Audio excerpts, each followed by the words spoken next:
Nós vamos continuar nossa série de mensagens em Apocalipse sobre o retorno do Senhor Jesus Cristo. E os irmãos podem abrir suas Bíblias em Apocalipse 21. Nós iremos trabalhar até o versículo 8, tá?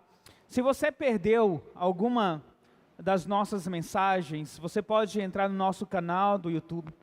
E lá nós temos a Apocalipse 19, Apocalipse 20, e hoje nós iremos falar sobre Apocalipse 21.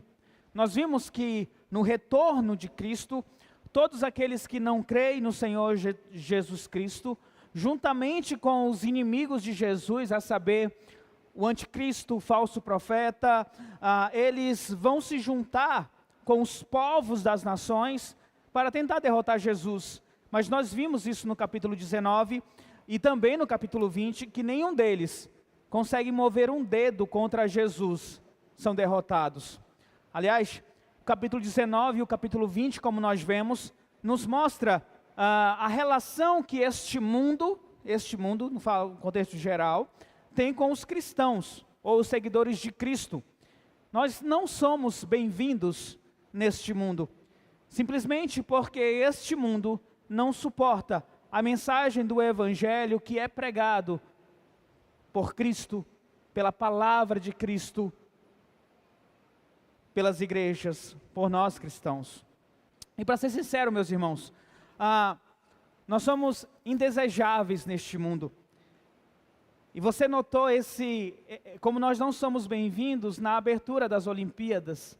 Eu estava assistindo na sexta-feira, e assim, claro, incomodado com algumas imagens que apareceram, com algumas falas, com algumas narrativas que ali estavam colocadas, mas nada fora dessa cultura woke que tem se alastrado pelo mundo afora.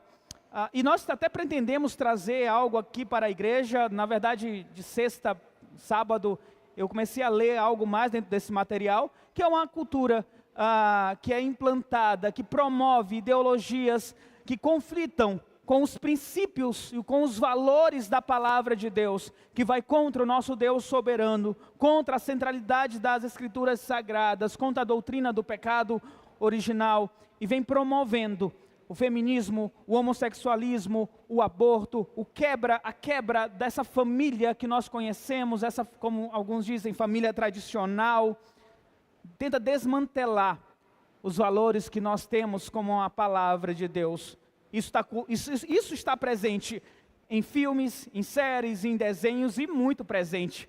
Você nem consegue assistir uma série ou um filme sem ver essa tentativa de quebrar os valores que a palavra de Deus apresenta para nós. Mas até aí tudo bem, era algo que já esperado. Mas nós nos deparamos com uma cena que diz muito sobre como este mundo vê a igreja do Senhor Jesus Cristo, quando eles mostraram a imagem, que deveria ser a imagem da última Santa Ceia, representadas por drag queens, e aquilo foi a gota d'água. Eles poderiam ter seguido com as suas narrativas, mas eles preferiram trazer um símbolo, uma imagem que é importante para os cristãos, como escárnio, como uma certa zombaria, porque eles sabem que estariam zombando do cristianismo. Ali eles estavam dizendo o seguinte: os cristãos, o que vocês pensam não é bem-vindo aqui neste evento. E nós estamos falando do maior evento de junção de povos, de nações que nós temos neste mundo. Como disse o nosso irmão Kevin em uma postagem no Instagram, a cidade luz estava sem luz, e de fato foi isso. E não apenas isso, você que assistiu, você viu os narradores, as pessoas aplaudindo, dizendo lindo, maravilhoso, e diziam: viva a diversidade, viva o respeito, viva o amor. Mas a imagem dizia: nós não queremos os princípios cristãos aqui neste evento. Aliás, irmãos, se vocês percebem, dois grupos nessas Olimpíadas, eles são indesejáveis. Um deles é justamente os cristãos, e nós vimos isso na abertura pela organização daquele evento e o aplauso que recebeu em todo o mundo por tudo aquilo que foi mostrado. Mas também eu estava assistindo na hora, quando estava passando a comitiva, os atletas de Israel, o narrador, a delegação de Israel, o narrador ele disse, estavam até cogitando que os israelenses não entrassem no seu barquinho, no seu barco, por conta da hostilidade que eles poderiam sofrer decorrente da guerra ali com os palestinos. E vocês sabem que nos últimos dias, ali nos 7 anos que nós falamos no capítulo 19, quem iria ser perseguido pelo anticristo? Os cristãos e os judeus. Então assim, não tinha como eu não começar agora essa mensagem falando a respeito disso. Nós falamos sobre isso no capítulo 19, como os cristãos e os judeus, eles seriam perseguidos. E nós tivemos talvez um gostinho agora, na abertura destas Olimpíadas, mas ainda continuo torcendo pelos nossos atletas ali, brasileiros, quem sabe aí até trazer mais medalhas para o nosso Brasil. De qualquer forma, meus irmãos, isso é mais um sinal de que Jesus Cristo está retornando. Só uma coisinha aqui, o Matias me disse, pai, você viu que quem estava trazendo a chama, a tocha olímpica, quem entrou? Eu falei, quem, meu filho? Era um cavalo branco, que é o primeiro cavaleiro de Apocalipse, que é a figura do anticristo, né? Bom, só uma questão aí, não quero alimentar nenhuma teoria da conspiração, mas de qualquer forma, irmãos, a Cris Correia, também ela escreve no Instagram, ela colocou assim, eu quero trazer aqui para vocês, ela disse assim, ó, a abertura das Olimpíadas na França expressa o retrato dos últimos dias, principalmente essa imagem da profanação da última ceia. Só não vê quem está cego. Porém, é exatamente os cegos a quem devemos anunciar, porque embora não consigam ver, eles ouvem. Mas há aqueles que mesmo enxergando, aplaudem. E eu concordo com ela. Devemos orar, devemos proclamar a Cristo na esperança que estes cegos que escutam possam ouvir a mensagem do Evangelho e crer no Senhor como o único e suficiente Salvador. Mas realmente existem aqueles que veem, que aplaudem o que estão vendo, porque eles amam o mundo e as coisas que estão no mundo. Desde a queda de Satanás, o pai da mentira, como Jesus falou em João 8,44, tem tentado enganar as pessoas sobre uma realidade que é a realidade do julgamento de Deus sobre os pecados. O diabo tem se esforçado para convencer a humanidade que, bom, não haverá um tribunal final. Não é bem assim como os crentes falam. Satanás engana pecadores, fazendo-os acreditar que podem viver como eles querem viver, sem prestar contas a Deus, o Criador de todas as coisas. Ele disse para Eva, em Gênesis 3:4, certamente você não vai morrer se você comer deste fruto. Ele enganou, ele deturpou a palavra de Deus, disse, não é bem assim como você pensa, minha filha, coma e seja feliz.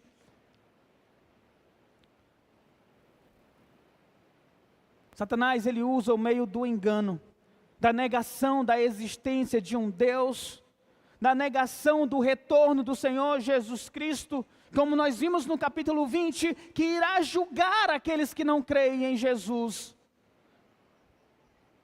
Ele faz com que as pessoas olhem para as coisas neste mundo e achem que não há um juízo, que elas não têm que prestar contas a ninguém depois da morte. Então, vivamos o hoje da melhor maneira que o nosso corpo, que a nossa carne deseja. No entanto, a realidade é que o Rei está voltando. Jesus Cristo vai retornar. O juiz supremo do universo irá retornar. E ele vai julgar. E vai julgar com justiça os incrédulos. Deuteronômio capítulo 32, versículo 4 diz: Ele é a rocha, as suas obras são perfeitas e todos os seus caminhos são justos. É Deus fiel, que não comete erro, justo e reto Ele é. E Ele vai julgar a todos com justiça.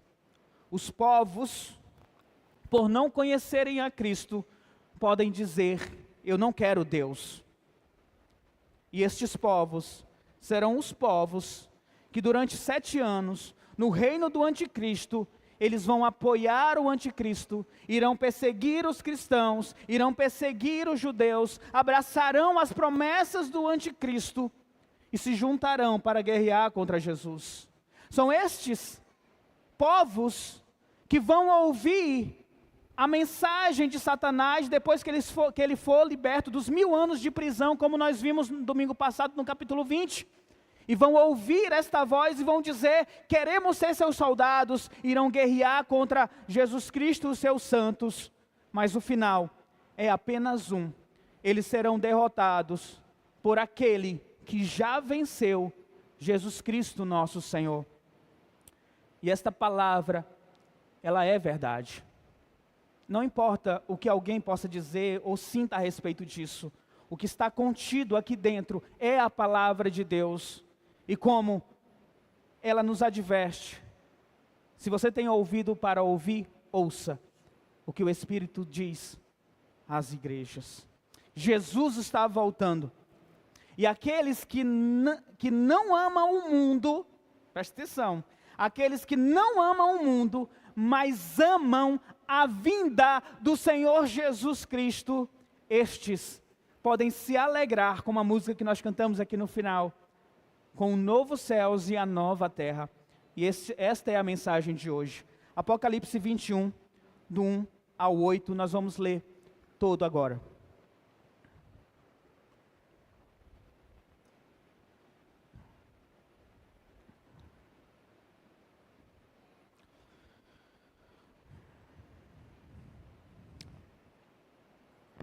Acompanhe comigo a leitura.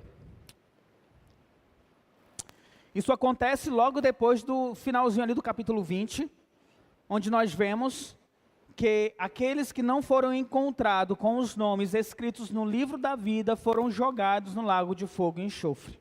Depois João vai dizer: então vi um novo céu e uma nova terra, pois o primeiro céu e a primeira terra tinham passado e o mar já não existia. Vi a cidade santa, a nova Jerusalém, que descia do céu da parte de Deus, preparada como uma noiva adornada para o seu marido. Ouvi uma forte voz que vinha do trono e dizia: agora o tabernáculo de Deus está com os homens, com os quais ele viverá. Eles serão os seus povos, o próprio Deus estará com eles e será o seu Deus.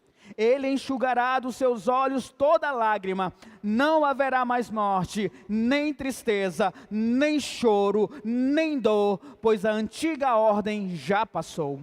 Aquele que estava assentado no trono disse: estou fazendo nova todas as coisas, e acrescentou: escreva isto, pois estas palavras são verdadeiras e dignas de confiança. Disse-me ainda: está feito.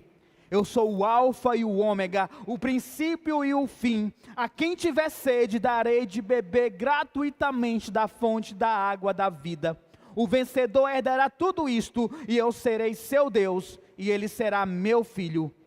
Mas os covardes, os incrédulos, os depravados, os assassinos, os que cometem imoralidade sexual, os que praticam feitiçaria, os idólatras e todos os mentirosos, o lugar deles serão no lago de fogo que arde com enxofre. Esta é a segunda morte. Senhor, estamos agora, Pai, mais uma vez prontos, Senhor, para expor Tua palavra, e eu peço que eu seja um instrumento nas Tuas mãos, Pai. Que Teu Espírito Santo, Pai, fale a cada pessoa que está ouvindo esta mensagem, Deus. Que a Tua vontade poderosa, Senhor, seja feita na vida de todos nós. Assim eu oro, em nome de Jesus. Amém, Senhor. A primeira coisa a pensar quando nós lemos esse texto é sobre a nossa morte física, ou seja, a nossa morte física, ela não é o fim. Um dia, este corpinho aqui vai para debaixo da terra. Um dia a minha morte vai chegar. Só que esta morte não marcará o meu fim. Para nós que somos cristãos, ela marca o início de uma vida eterna. Jesus disse para as irmãs de Lázaro que elas estavam chorando, porque o irmão delas já havia morrido 4 dias. Aí Jesus, lá em João 11:25, disse para elas: eu sou a ressurreição e a vida. Aquele que crê em mim, ainda que morra, viverá. E esta é a promessa maravilhosa que nós temos, meus irmãos. Um dia a morte vai chegar. Mas ainda que estejamos mortos, aquele que prometeu e é fiel para cumprir, ele nos ressuscitará. E essa firme certeza precisa estar em nossos corações. Apocalipse 21, ele mostra para onde nós vamos. Aqueles que creem no Senhor Jesus Cristo, depois de sua morte, ele vem descrever esse novo céu e uma nova terra, e é isso que eu quero falar com vocês, as características desse novo céu e dessa nova terra. E a primeira característica é que ela é nova, um novo céu, uma nova terra. Porque o primeiro céu e a primeira terra já passou, mas já não existe. Isso quer dizer que isso aqui, cada marca, cada mancha do pecado, cada erro, cada traço de morte foram removidos. Isso faz parte de um passado, de uma antiga terra. Agora, nós temos acesso a algo novo que Deus nos dá. O mundo como nós conhecemos, ele já não mais existirá. Será desfeito. Deus criará um novo lugar para os seus escolhidos, para a sua geração santa, para o seu povo santo, para o seu povo adquirido. João diz que viu esse novo céu e essa nova terra. E essa frase resulta de dois textos lá em Isaías, por exemplo, Isaías 65:17, que diz: pois eis que eu crio novos céus e nova terra, e não haverá lembrança das coisas passadas, jamais haverá memória delas. Em Isaías 66:22 diz: porque como novos céus e a nova terra que hei de fazer, estarão diante de mim, diz o Senhor, assim há de estar a vossa posteridade e o vosso nome. Ele faz essa profecia, que há um novo céu e uma nova terra nos esperando. E é interessante, irmão, pensarmos sobre isso. Isaías, ele recebe a profecia de um novo céu e de uma nova terra. João, ele tem a visão do novo céus e da nova terra. E logo, meus irmãos, nós veremos este novo céu, esta nova terra. Aquilo que foi profetizado, aquilo que estava na visão, logo será cumprido, logo será visto por nós, pela sua igreja. Esse novo céu e essa nova terra, um dia, nós que cremos em Jesus Cristo, nós veremos. E a promessa que é deixada para nós. A primeira terra passará, o mar já não existe. E é interessante pensarmos sobre isso que João fala, sobre o mar já não existe. O nosso novo lar será bem diferente do que nós temos hoje. Não seremos mais banhados pela água do mar, mas pela água da vida que corre continuamente. Em Apocalipse 22, versículo 1, diz: e mostrou-me o rio puro de água da vida, claro como cristal, que procedia do trono de Deus e do Cordeiro.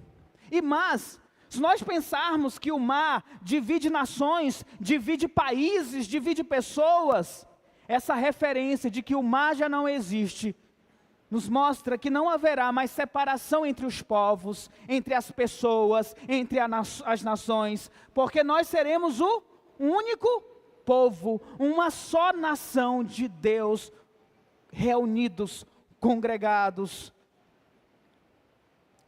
Se tu ler Apocalipse na sequência do capítulo 21, ele dá alguma descrição deste local. Por exemplo, em Apocalipse 21, 22 diz: não vi templo algum na cidade. Ou seja, não terá igrejas. Pois o Senhor Deus poderoso e o Cordeiro são o templo.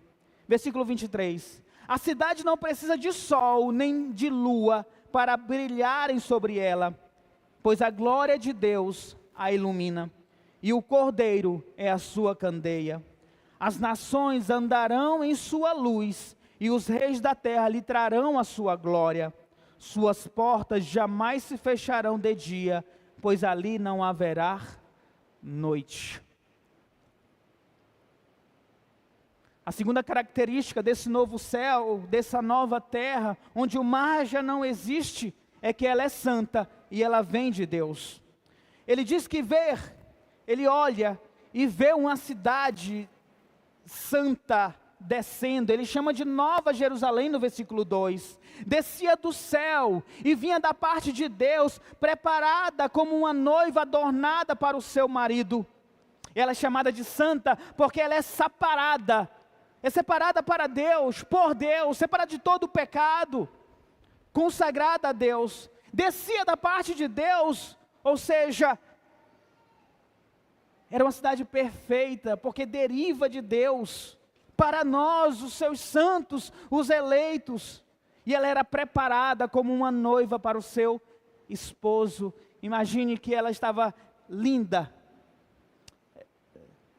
Há 20 anos atrás, quando eu me casei, minha esposa, claro, casei com minha esposa, né? No dia do casamento, a minha esposa saiu cedo para o dia da noiva, né? Passou o dia com banho de lua, banho de chocolate, cabelo, unha, tudo. Eu tive que subir em coqueiro para derrubar palha de coco, pegar flores e preparar o local. Mas ela estava sendo preparada. E quando eu estava no altar, e a porta abriu da igreja, aqui nessa igreja, só que ela no antigo templo, ela entrou linda, maravilhosa.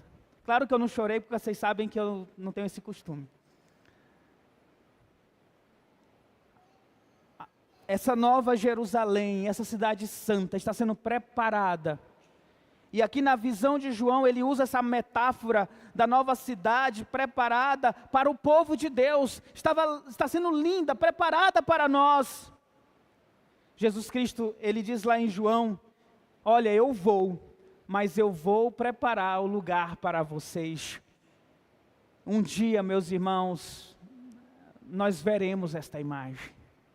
Nós veremos esta cidade santa. Eu não vou tentar nem descrevê-la aqui, mas ela será linda, preparada para os escolhidos de Deus. A terceira característica é: Deus habitará conosco neste lugar. No versículo 3. Ouvi uma grande voz vinda do trono dizendo... Quem estava sentado no trono? Capítulo 20, Jesus. Então é Jesus que diz: eis o tabernáculo de Deus com os homens, Deus habitará com eles, eles serão povos de Deus, e Deus mesmo estará com eles. Jesus diz: vejam, aqui está o lugar.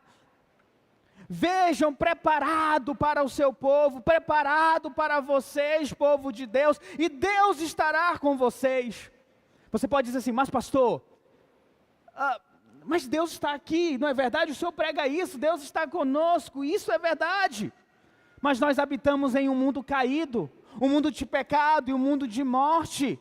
É impossível termos esta consciência plena da presença de Deus, mas neste novo céu, nesta nova terra, nós estaremos na própria morada de Deus, em nosso novo lugar, e viveremos plenamente a presença de Deus face a face. Lembra que eu disse que Apocalipse não é um livro para dar medo para a gente? Não é um livro para temer? É um livro de alegria, é um livro para trazer alegria para nós. Nós estaremos agora na morada de Deus, face a face. Isso resultará em quê? Nós vemos a quarta característica: alegria para sempre. Eu quero ler, gente, novamente, versículos 4 a 6. Deus, que habita nesta morada, que é preparada para nós, Ele enxugará dos olhos toda lágrima, a morte já não existirá, já não haverá luto, nem pranto, nem dor, porque as primeiras coisas passaram. E aquele que está assentado no trono disse, ou seja, Jesus disse, eis que faço nova todas as coisas. E Jesus disse mais, escreve João, porque estas palavras são fiéis e verdadeiras. E Jesus disse mais ainda, tudo está feito, eu sou o alfa e o ômega, o princípio e o fim. Eu, a quem tem sede, darei de graça da fonte da água da vida. O céu será tão diferente, meus irmãos, deste mundo que nós habitamos, que João ele passa a descrever esse céu com negativos. Ele diz, não haverá lágrimas, ele enxugará dos olhos toda lágrima. E o sentido de lágrima aqui é tristeza, é tragédia, é morte. Hoje nós vivemos em um mundo que traz morte, que traz dor, que traz um casamento difícil, que traz doenças, que traz amargura. Nos entristecemos com as contas que tem para pagar, nos entristecemos com os nossos filhos que ficam doentes, nos entristecemos com o nosso trabalho, com o nosso cônjuge. Esse mundo provoca em nós muitas lágrimas de dor e tristeza, mas Jesus, descrevendo para João, ele diz, não haverá mais lágrimas, porque Deus estará presente. Não haverá mais luto. A maior maldição da existência humana é justamente a morte. Como disse Paulo, em Jesus Cristo, a morte foi tragada pela vitória de Jesus em 1 Coríntios 15, 54. Tanto Satanás, que em Hebreus 2,14 é dito que tinha um poder da morte, como também a própria morte, nós vimos em Apocalipse 20, Satanás e a morte serão jogados no lago de fogo e enxofre. Isso quer dizer que a morte não mais existirá. É por isso que não existirá mais luto. Ninguém mais vai chorar por ninguém que morreu. Essa é a descrição desta cidade santa, deste local santo que estaremos. Não haverá sofrimento ou tristeza, nem pranto, nem dor, porque as primeiras coisas passaram. A dor, a tristeza que faz parte deste mundo, nós nem saberemos o que foi isso. Essa é a realidade. É o cumprimento do que Isaías 53, versículo 35 nos diz. Certamente, Ele tomou sobre si as nossas enfermidades, as nossas dores levou sobre si, e nós o reputávamos por aflito, ferido de Deus e oprimido, mas Ele foi transpassado pelas nossas transgressões e moído pelas nossas iniquidades. O castigo que nos traz a paz estava sobre Ele, e pelas suas pisaduras fomos sarados. Por intermédio da morte do Senhor Jesus Cristo na cruz, nós teremos finalmente nossas dores, nossas enfermidades anuladas, porque habitaremos na casa do Senhor para todo o sempre. Hoje podemos sofrer com pandemias, com governantes cruéis, assaltantes, doenças, pessoas que nos magoam, mas no nosso novo lar, isso não mais existirá. Interessante que Jesus, ele diz assim para João, escreve, porque estas palavras são fiéis e verdadeiras. Ou seja, o que nós lemos aqui, irmãos, é Jesus que está dizendo. Isso aqui é fiel, isso aqui é verdadeiro, isso irá acontecer. E precisamos acreditar, porque o que está na palavra de Deus é verdade. Em Lucas 21, 33 diz, passará o céu e a terra, porém as minhas palavras não passarão. As palavras de Jesus não passam. O que Ele prometeu é fiel e digno de confiança, e devemos crer e viver nessa esperança desta glória eterna. O universo chegará ao fim, mas a palavra de Deus revelada ao seu povo, ela permanecerá eterna. Jesus diz em João 17:17, santifica-os na verdade, a tua palavra é a verdade. A tua palavra é a verdade. As verdades contidas na palavra de Deus, é essas palavras que nos separam para Deus. Essas palavras que testificam que nós somos povo de Deus, que nos mostra o caminho que nós devemos andar. Quando você lê estas palavras da verdade, você se fortalece. Mas quando você ignora estas palavras da verdade, você vai viver uma vida cristã mesquinha, hipócrita, incrédula. Pois se a Bíblia é a verdade, e se você concorda comigo, e eu estou aqui falando, eu vejo muitas cabecinhas assim, concordando comigo, então você tem que concordar que nós devemos viver buscando esta verdade, lendo esta verdade, que nos fortalece, que nos sustenta. Permita que de fato a Bíblia seja lâmpada para os teus pés e luz para os teus caminhos. E que você possa crer, que você possa se alegrar com cada palavra aqui contida. Em especial esta que nós estamos falando. Teremos um novo céu e uma nova terra. Estaremos com o nosso Deus em sua cidade santa. Tudo o mal que este mundo tem, tudo isso vai passar. Viveremos uma nova vida e vida abundante com o Senhor nosso Deus. No versículo 6, Jesus diz assim, olha, tudo está feito, eu sou o alfa e o ômega, o princípio e o fim. Eu, a quem tem sede, darei de graça da fonte da água da vida. Essa palavra que tudo está feito, é a mesma palavra que Jesus usou lá na cruz, quando ele gritou, está consumado. É a mesma palavra. Está consumado, ele disse aqui também. Quando Jesus estava na cruz, um pouco antes dele morrer, ele gritou, ele disse, Deus meu, por que me desamparastes?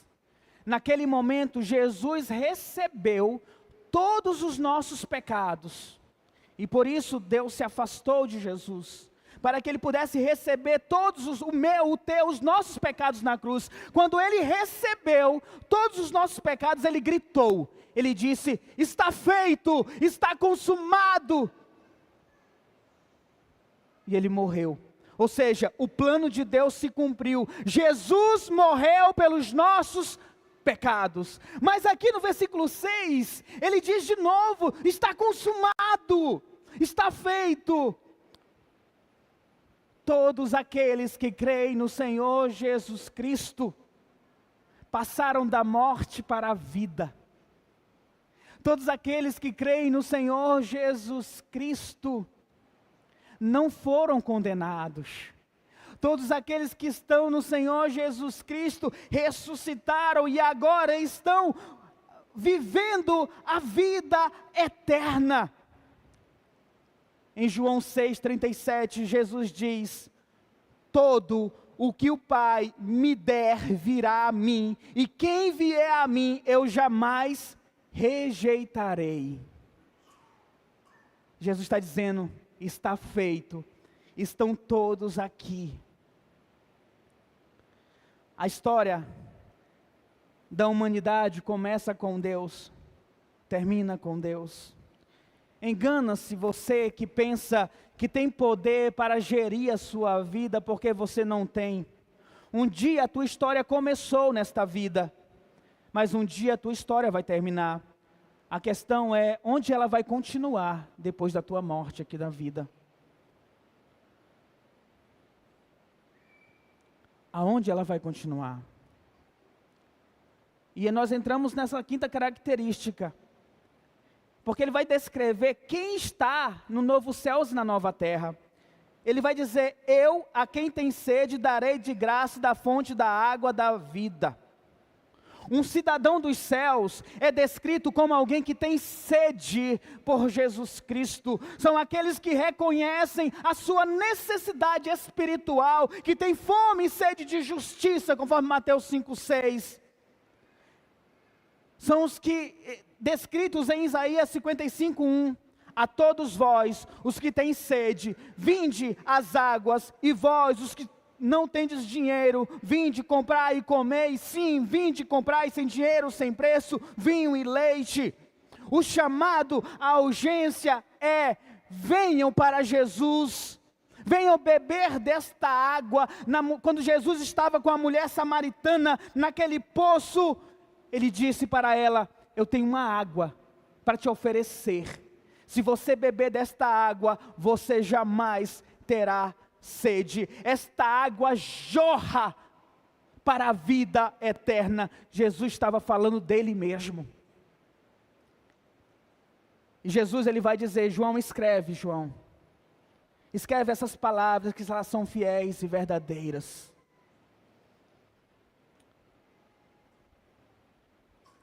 Quem tem sede, darei de graça da fonte da água da vida.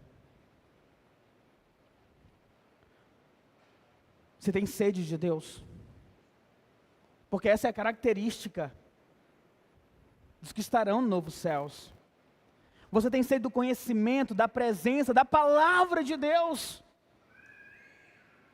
Se você agora, se você não tem sede de Deus, não espere que você vai ter sede quando chegar nos céus, porque talvez você nem chegue lá, entende? Nós precisamos ter sede de Deus, e essa é uma descrição dos cristãos. Eles desejam a Deus das coisas que vêm do alto, do que vem de Deus. A palavra de Deus é para nós, de fato, luz para os nossos caminhos, e nós a buscamos, lemos e estudamos porque sabemos que são palavras de Deus para nós.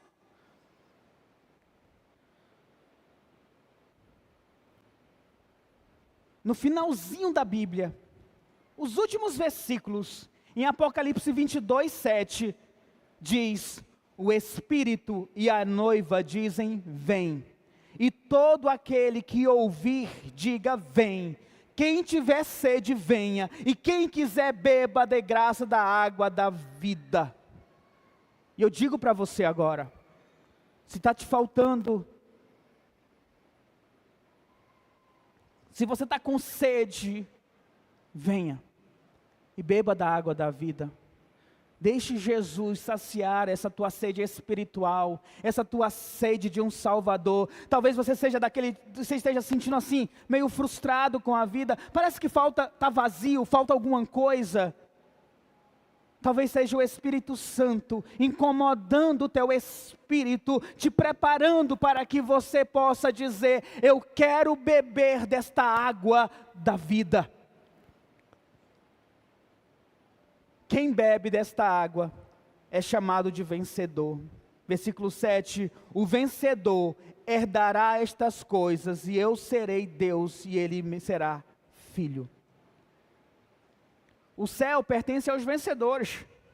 Em 1 João 5, versículos 4, versículo 5 diz: porque todo o que é nascido de Deus vence o mundo, e esta é a vitória de quem vence o mundo, a nossa fé. Quem é o que vence o mundo, senão aquele que crê? Senão aquele que crê ser Jesus, o Filho de Deus. João declara que aqueles que vencem são aqueles que creem no Senhor Jesus Cristo, e estes hão de herdar todas as coisas. Nós teremos, meus irmãos, um novo corpo, uma herança incorruptível, imaculada. O céu é reservado para nós como herança, para sempre felizes nesse novo céu e nessa nova terra. Por isso que Apocalipse é um livro para trazer alegria para nós, porque ele está dizendo: veja o que está reservado para vocês que creem no Senhor Jesus Cristo. Mas João, Jesus, ele diz uma coisa no versículo 8. Jesus ele vai falar em uma outra característica. Ele vai falar a respeito daqueles que não estarão no novo céu e na nova terra. Mas os covardes, os incrédulos, os depravados, os assassinos, os que cometem imoralidade sexual, os que praticam feitiçaria, os idólatras e todos os mentirosos, o lugar deles será num lugar de fogo que arde com enxofre. Esta é a segunda morte. Olha só essa lista. Listas semelhantes a estas, nós temos na Bíblia, como em Romanos 1, do 28 ao 32, 1 Coríntios 6, do 9 ao 10, Gálatas 5, do 19 ao 21, 2 Timóteo 3, do 2 ao 5, mas eu quero falar rapidamente sobre esta lista aqui, que Jesus apresentou. Ele fala dos covardes, são aqueles que não são firmes em suas convicções, aqueles que não tiveram a coragem de assumir Jesus Cristo publicamente como seu Senhor e Salvador e viver uma vida de acordo com o Evangelho. Não enfrentaram a morte, não enfrentaram os insultos pelo nome de Cristo, não tinham uma fé genuína, negaram o testemunho fiel da palavra de Deus, covardes. Pessoas que talvez estiveram na igreja, vieram para a igreja, mas jamais assumiram o compromisso com a fé de Deus. Covardes serão jogados no lago de fogo e enxofre. Os incrédulos, pessoas semelhantes aos covardes, no fato que não são fiéis. Mas os incrédulos são aqueles que se entregaram ao ceticismo, agnosticismo, ignoraram a palavra de Deus, ignoraram a realidade de Jesus, de Cristo. São aqueles que buscaram outro caminho para a salvação, rejeitaram a oferta gratuita do Evangelho. Podem ser pessoas que dizem, eu nunca matei, eu nunca roubei, eu nunca fiz o que era mal, eu sou um bom cidadão. Mas negaram a verdade do Evangelho, não creram em Jesus Cristo como seu Salvador e Senhor, incrédulos. Jesus diz, serão lançados no lago de fogo e enxofre. Nós temos também dentro da lista os depravados. Talvez na tua Bíblia esteja os abomináveis. São aqueles que perderam totalmente a vergonha, o pudor, se entregaram abertamente ao pecado na vista do mundo. A palavra aqui utilizada no grego é que causa repulsa. E faz uma referência a uma atitude imprópria, sem vergonha. São aqueles que abraçaram o que Deus odeia, que se entregaram ao pecado, desconhecendo a existência de Deus. São aqueles que zombaram de Deus, da sua palavra, brincaram com o que era santo. Abomináveis, como em algumas traduções dizem. Esses serão jogados no lago de fogo e enxofre. Nós temos na lista os assassinos, e são aqueles que desrespeitam a sacralidade da vida humana e atenta contra a Bíblia, tirando a vida. Nós temos também aqui os que cometem imoralidade sexual, ou os impuros. A palavra que aparece no grego é pornô, que tem essa raiz da pornografia, mas não está falando somente dos que consomem pornografia, mas está falando dessa depravação moral, da imoralidade sexual, que tem sido tão grande nesses dias. A indústria pornográfica tem crescido assustadoramente, a infidelidade conjugal cresce grandemente. Não pensa que você está aqui na igreja, e se você estiver adulterando, traindo a sua esposa ou seu esposo, a palavra de Deus está dizendo assim para ti, você vai ser lançado no lago de fogo e enxofre. Se ajeite. Confesse seu pecado. Conte a verdade para sua esposa, para o seu esposo, e ore para Deus, para que ela possa, ou ele possa te perdoar. Porque senão você vai ser jogado no lago de fogo e enxofre, você estará entre os imorais aqui.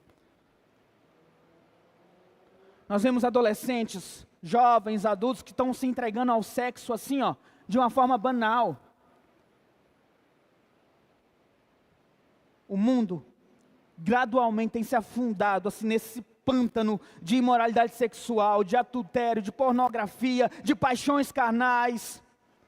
Cuidado, porque os imorais serão jogados no lago de fogo e enxofre, Jesus diz. Os feiticeiros, que são aqueles que praticam a feitiçaria, mas não apenas os que praticam, mas os que aceitam, os que jogam búzios, signos, sortes, macumbas, divindades falsas, que buscam os efeitos das bênçãos, das magias, serão jogados no lago de fogo e enxofre. Os idólatras, aqueles que veneram, que se prostram diante de outros ídolos, serão jogados no lago de fogo e enxofre. E nós temos os mentirosos. Os mentirosos têm um pai. João 8,44. O diabo, porque ele é o pai da mentira. Os mentirosos serão jogados no lago de fogo e enxofre. E a mentira hoje é tão banal, né, gente? Não encare a mentira como algo que acontece. Toma cuidado com a mentira, porque o pai da mentira é Satanás. Nós vemos aqui algumas características. E eu espero que nenhuma delas descreva você. E se há alguma coisa que te descreve, o chamado é: venha e beba da água da vida. Arrependa-se e creia, este é o chamado. Em Apocalipse 21, 27, o final de Apocalipse 21 diz: nessa cidade santa, nela jamais entrará algo impuro, nem de ninguém que pratique o que é vergonhoso ou enganoso, mas unicamente aquele cujos nomes estão escritos no livro da vida do Cordeiro. E queira muito que o teu nome esteja escrito no livro da vida. Eu não sei, pastor, se o meu nome está escrito, e agora? Meu irmão, creia no Senhor Jesus Cristo, se arrependa dos teus pecados, e você vai ter a certeza que teu nome estará escrito no livro da vida. Quando eu falo aqui, eu estou lá, meu nome está lá, eu estou no céu, eu vou participar disso. Não é que eu queira ser prepotente, ou que eu queira ser melhor do que as pessoas, pelo contrário. Eu tenho até muitos pecados, e se minha esposa fosse descrever alguns deles, e tem alguns que ela nem sabe. O que me garante, o que me dá essa certeza, não é o fato que eu sou uma pessoa excelente, um cristão nota 10, não é o fato que Deus está olhando lá do céu, Sidney, você é o cara. Não, o que me dá essa certeza é essa palavra de Deus, que diz que Jesus Cristo morreu pelos meus pecados, que nenhuma condenação há para aqueles que estão em Cristo Jesus, o nosso Senhor. É a palavra de Deus que diz que eu já não sou mais escravo da carne, do pecado, porque Jesus já me libertou, eu fui batizado com Cristo, eu sou uma nova criatura. O que me dá essa certeza é saber que mesmo cometendo pecados que eu cometo, meu irmão, eu busco ao meu Deus em arrependimento, eu tenho certeza do perdão. É a palavra de Deus que me garante isso, eu estou tranquilo com relação a isso. Só para concluir, o ensino do novo céu e da nova terra é para encher o nosso coração de esperança, de otimismo, de coragem, que embora nesse mundo possamos sofrer, embora neste mundo depravado, possamos não ser bem vistos, nosso lugar não é aqui. Warren Wiersbe, escritor, comentarista cristão, ele diz: o mundo considera os cristãos fracassados, mas na verdade, os não salvos é que são fracassados.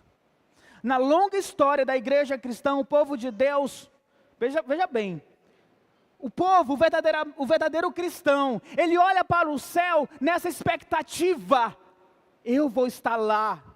Ele anseia pelas alegrias dos céus, porque nós sabemos que aqui nessa terra, nós somos ligados a ela, mas vagamente ligados, porque não pertencemos a este mundo. O autor de Hebreus 11, 13 e 16, ele diz assim: todos estes ainda viveram pela fé e morreram sem receber o que tinha sido prometido.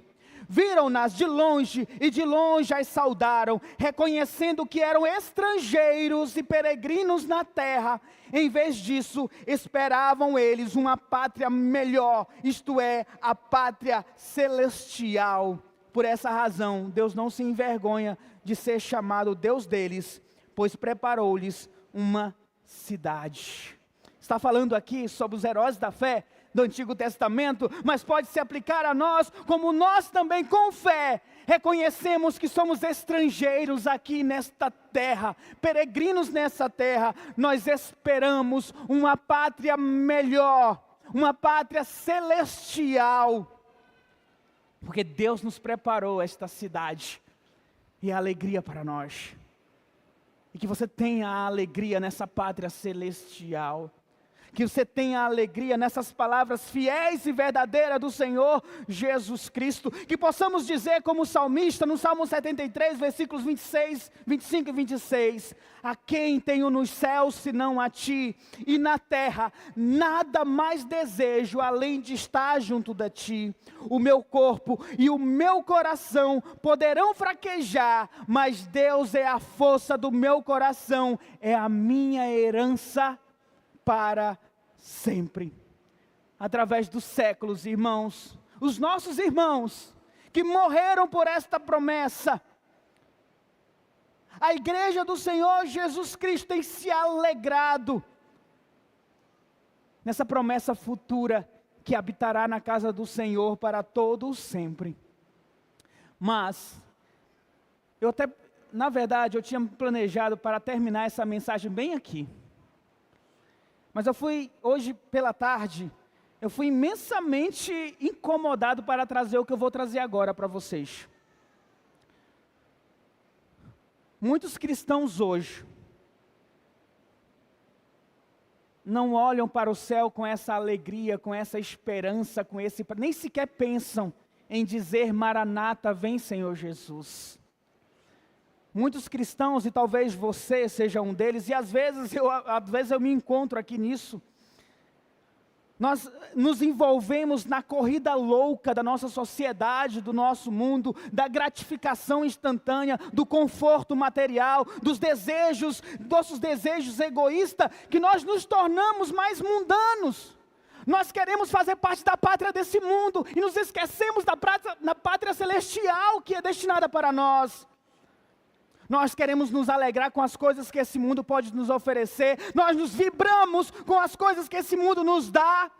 Mas não sorrimos e nos alegramos com aquilo que Deus nos oferece. Não temos prazer em ler a palavra de Deus. Não temos prazer em orar. Não temos prazer em evangelizar. Não temos prazer em cantar com alegria ao Senhor. Não temos prazer em louvar a Deus. Mas temos prazer com o dinheiro que cai na conta. Temos prazer na viagem. Temos prazer com os amigos no futebol.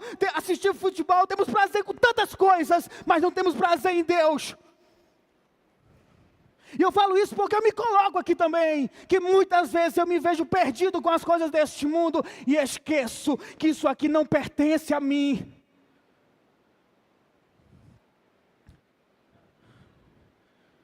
As coisas visíveis, isso que nós vemos, irmãos, que você vê aqui, isso tudo vai passar. Isso tudo vai acabar. Nós devemos focar naquilo que é invisível, que é eterno, que vem do nosso Senhor dos céus, porque é isso que é verdadeiro, é isso que nos fortalece. Filipenses 3:20 diz: a nossa cidadania, porém, está nos céus, de onde esperamos ansiosamente um Salvador, o Senhor Jesus Cristo. Colossenses 3, 1-2, portanto, já que vocês ressuscitaram com Cristo, procurem as coisas que são do alto, onde Cristo está assentado à direita de Deus. Mantenham o pensamento nas coisas do alto e não nas coisas terrenas. Tiago 4,4. Adúlteros, vocês não sabem que a amizade com o mundo é inimizade com Deus? Quem quer ser amigo do mundo faz-se inimigo de Deus. 1 João 2,15-17. Não amem o mundo, nem o que nele há. Se alguém ama o mundo, o amor do Pai não está nele. Pois tudo o que há no mundo, a cobiça da carne, a cobiça dos olhos, a ostentação dos bens, não provém do Pai, mas do mundo. O mundo e a sua cobiça passam, mas aquele que faz a vontade de Deus permanece para sempre.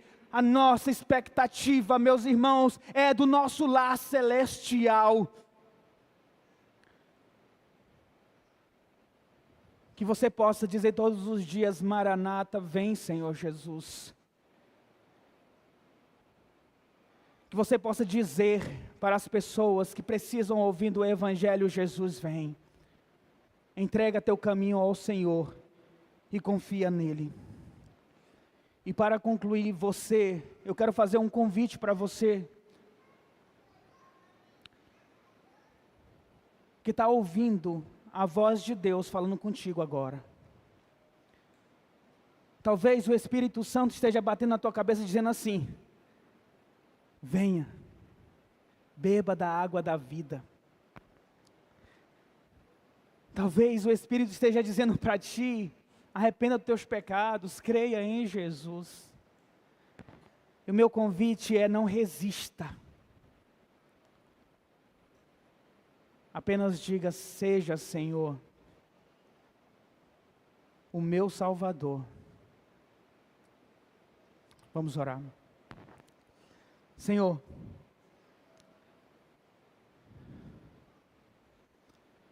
Tu conhece todas as pessoas aqui, Deus. Tu sabe quem aqui, ó Deus amado, tem sede de Ti. Tu sabes exatamente, ó Pai amado, como anda cada um de nós e a nossa expectativa do lar celestial, ó Pai. Eu começo, Senhor Deus, pedindo que Teu Espírito Santo toque na mente daqueles que precisam agora reconhecer a Ti como o único e suficiente Salvador. E que hoje tenha salvação vinda de Ti, Senhor. Que Tu possas, Senhor Deus, dar uma sede tão grande por Ti.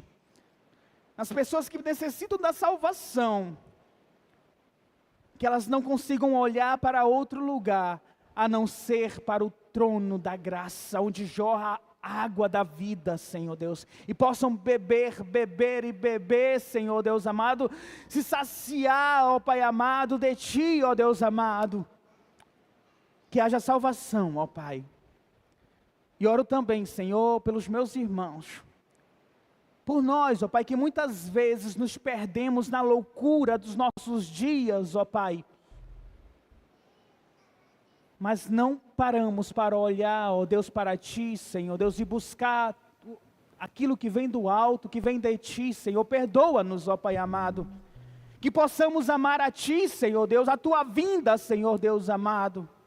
E assim nossa igreja diz: Maranata, vem, Senhor Jesus, vem com o Teu reino, com o Teu poder, Senhor, e esperamos ansiosamente o dia em que os nossos olhos verão o novo céu e a nova terra, a nova Jerusalém, a cidade santa, e que o veremos face a face, Deus. Assim oramos em nome de Jesus. Amém, Jesus. Amém, meu irmão. Nós estamos quase terminando o culto. Vamos ficar de pé? Vamos louvar ao Senhor. Mais um cântico que possamos fazer com a nossa alegria, chamados por Deus.